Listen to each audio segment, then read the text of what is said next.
Peloton is having accounting shocks, while Yeti is having supply shocks. Welcome to the Red to Black podcast with the host Warner and Mario.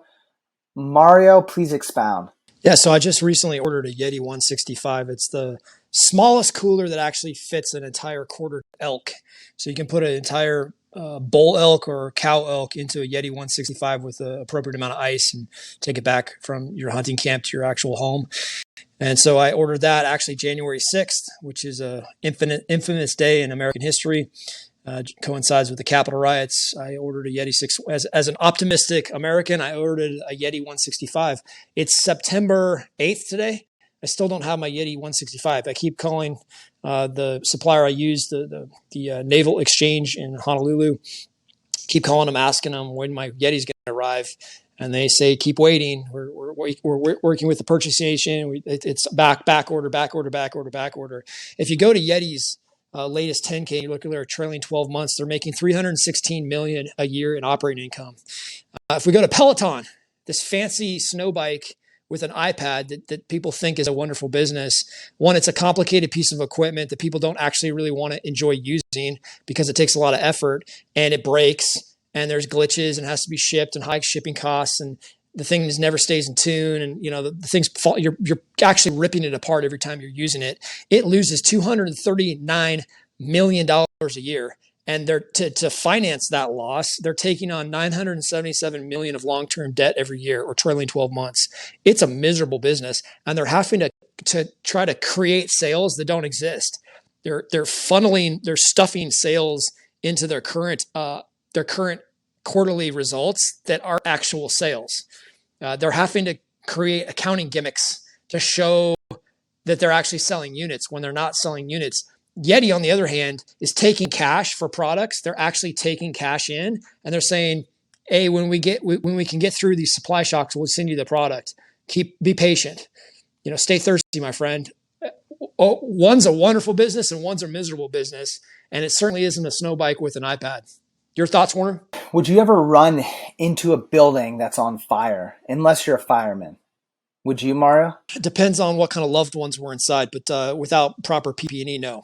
Exactly. So think about all you individuals out there, whether you're day traders or you say you're investors and you're investing in the Pinterest, the Pelotons, any other company that's making no money. Here is what you are going to see. Just go to their cash flow statement, because once you've determined that this business doesn't make money from their income statement, then you jar over the cash flow statement to see, well, how are they making money? Who's supporting them?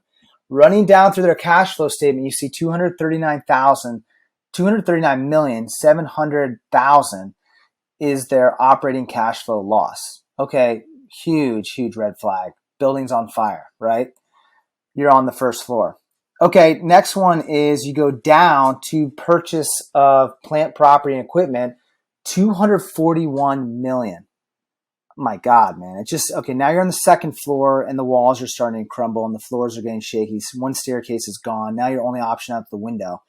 Now you get down to purchase of businesses. They're negative $478,200,000. You have two options. You're either jumping out the window at this point or you're burning down with the business. And I don't say that to say that I'm not like what's the word? I'm losing my train of thought here. I don't want to say that like any victims of anyone in a fire. I'm not trivializing that. What I'm saying is using it as a metaphor. This is what you're doing when you're investing. You're like jumping into this business and that thing is on fire. And the only reason you're jumping in is because we talked about this in another podcast, is because it's sexy. It's a fool's decision. I don't care how sexy the business is. I don't care how great the idea is. The definition of a business, in our opinion on the Red to Black podcast, is it pays you to own it.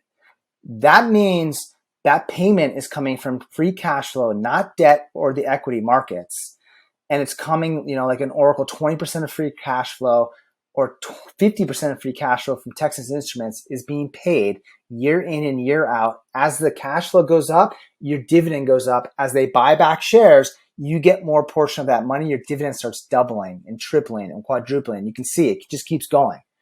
But if you're investing in a business that's just literally cascading down, like debt, debt, debt, debt, if you're investing in that business, you are doing it on pure emotion and speculation that some other fool is going to buy that stock. And most people, what they don't get, and Mario taught me this, when the market starts running, when the bears start jumping out the window, your trade only executes for your 1,000 shares. If someone only wants 800 shares of your price, it goes to the next person that wants 1,000. You're not some high frequency hedge fund desk where you're going to be able to get out at the right time. You're going to get smoked on the way down. So when you come into the fire, you either get out as quickly as possible because you see the error, or you get smoked like everyone else. Yeah, I'm being a little crazy with this, but it's your hard-earned money. Put it to good use. Key differentiator in investing in any business, ask one question: does it pay you to own it? And then actually one more question: is that money coming from free cash flow? Answer those two questions and you'll avoid 99% of poor decisions. Mario, your thoughts? No, I think it's an excellent analogy. I'll even go stronger. If I put a warehouse full of single dollar bills, 239 million single dollar bills into a warehouse and just torched it, that's what they're doing every year. They're burning $239 million of the money. They're torching that amount of money every year. It's a horrible business. I come from personal experience here, folks. If you don't believe me, you can follow me on Strava. It's my first initial dot space and the last four letters of my name. Okay. So if you want to follow me on Strava, it's my first initial dot or a space, and it's the last four letters of my name. And you'll follow me on Strava and you'll understand that I'm a cyclist. Cycling is it's an absolute brutalist sport. So you buy a Peloton, you bring it home and you get on that thing and you do a workout and you're like, this is horrible. This is not enjoyable. This is a suffer fest. I'm literally biking my face off every morning. You do that for a couple of weeks and there's a small, tiny fraction of people that actually enjoy suffering. It's tiny. It's fractional in this world.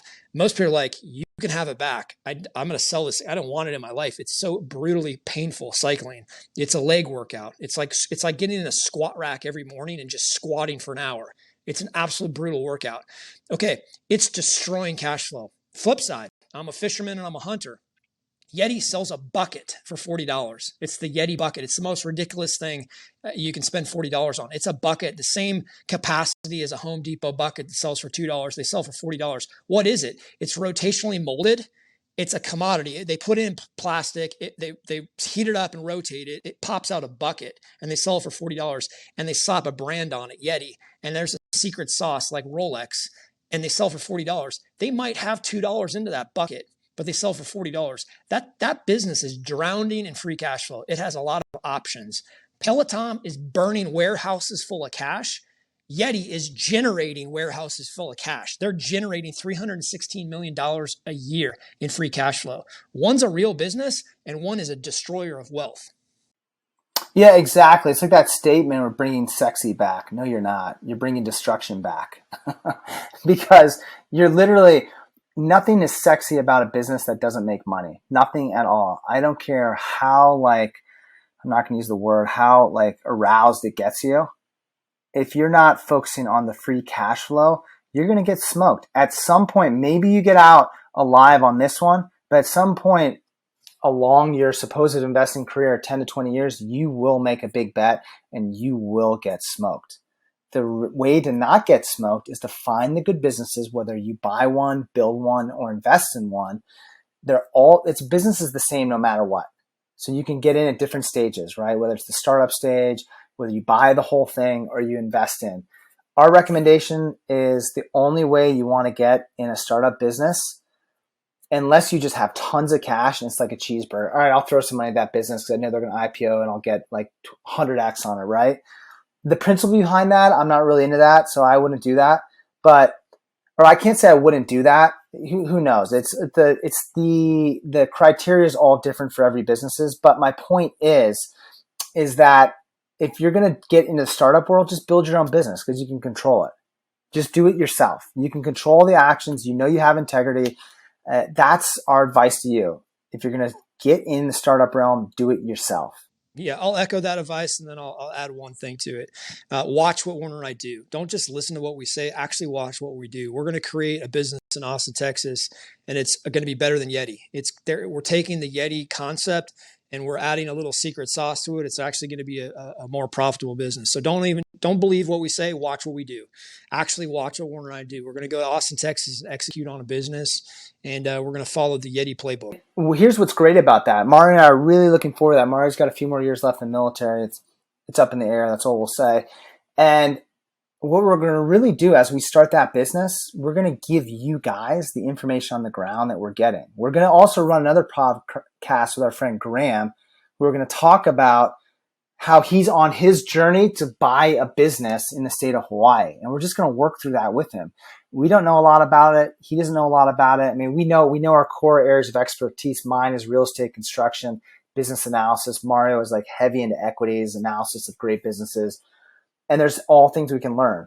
So we're gonna support Graham in that process, and he's gonna support us with great content and things we've never seen before. So we'll let you know when that launches. And then also, as we build out this business, we're gonna take you along for the ride. As we go through the ups and downs, maybe we'll put some few shouting matches in there between me and Mario. It's daily, folks. We make it seem like we get along really well. You don't see the behind the scenes. Warner and I do a daily phone call at 7 a.m. and mostly it's each other yelling. We yell at each other almost every day, but it wakes us up. We've gotten better though. We've gotten nicer with each other. It's kind of gets just painful yelling. It took about 10 years. Yeah, it took about 10 years to knock the rough edges off. All right. Well, thank you guys. Appreciate your time and efforts, and we will talk to you all and connect with you all in the future. Thank you so much. Thank you for listening to this podcast. We invite you to get to know us by clicking on our LinkedIn profiles in the description of this video. Please subscribe, hit the bell notification for future updates, and share this content with your networks. Thank you for your valuable time and insights. We greatly appreciate it.